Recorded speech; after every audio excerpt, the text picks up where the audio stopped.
Mitikaya Racing.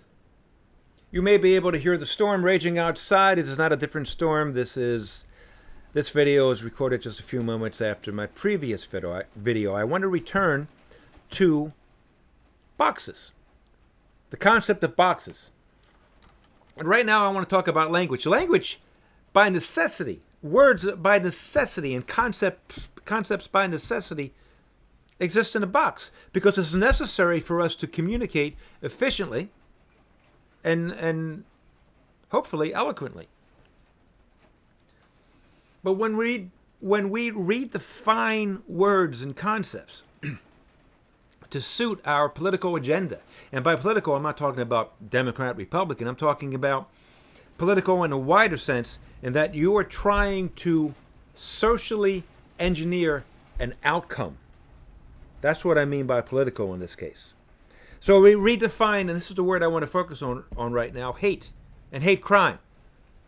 We redefine hate as expressing a contrary opinion. Hate is when you have such intense dislike for something that you feel spiritually and emotionally and physically repulsed. You feel this revulsion toward this thing or this person.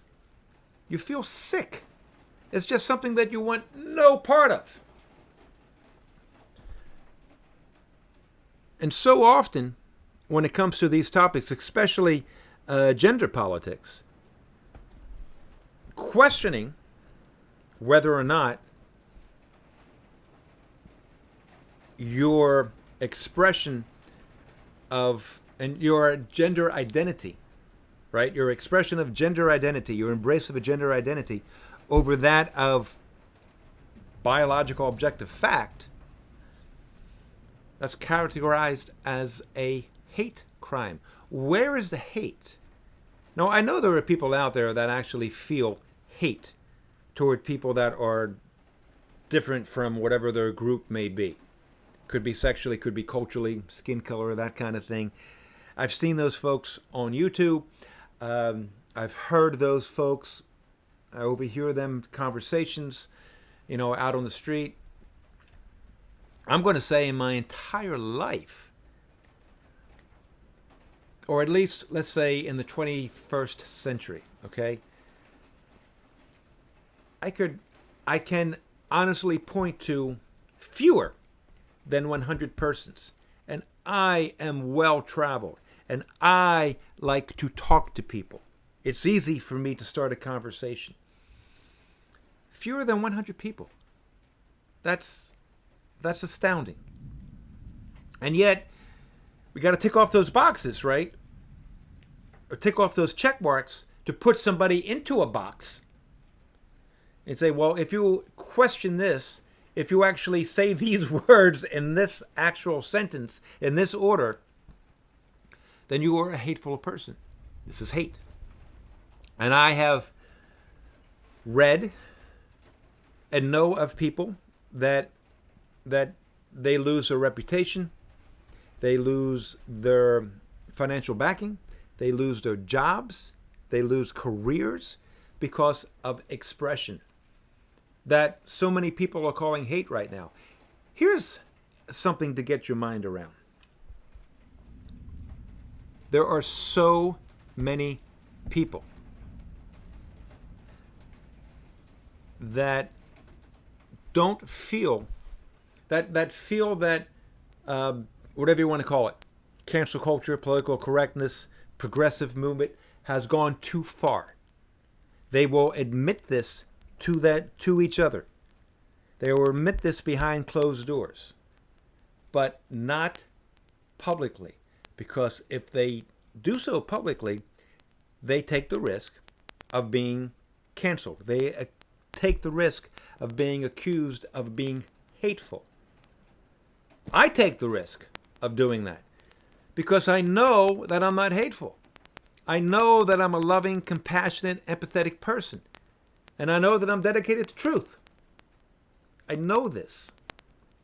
And I know so many other people who are as well, but will not admit to the truth because the truth of how they feel and the truth of how they view the world because they're afraid of being slapped down. I know numerous blacks and Latinos who would not dare to express conservative viewpoints. And I'm not talking politically conservative, I'm just talking about conservative, say old school viewpoints. Wouldn't dare to express it among other blacks and Latinos, among their cultures, but have mentioned it to me because I'm safe for them, and their own cultures and communities are not. And this is not just me. You can actually look this up on the web. There's numerous polls and articles written about this. But, put them in the box again. Those who believe this redefinition of hate crime say that these polls and that these articles are skewed, slanted, outright false. Yeah, very convenient. Instead of trying to understand, instead of trying to have a conversation, there was a time not too long ago, it was actually a subject of a video. I'd sort of having a conversation with somebody on Twitter about how American blacks are subjected to racism when it comes to medical field, when it comes to how they're treated by the medical field. And there are all sorts of questions to be raised, that are raised, and all sorts of questions and answers, potential answers that need to be explored. But in this case, the person who posted this article, just said it's all because of racism. It's all because of white folks treating black folks badly. And that's convenient, but that's a disservice.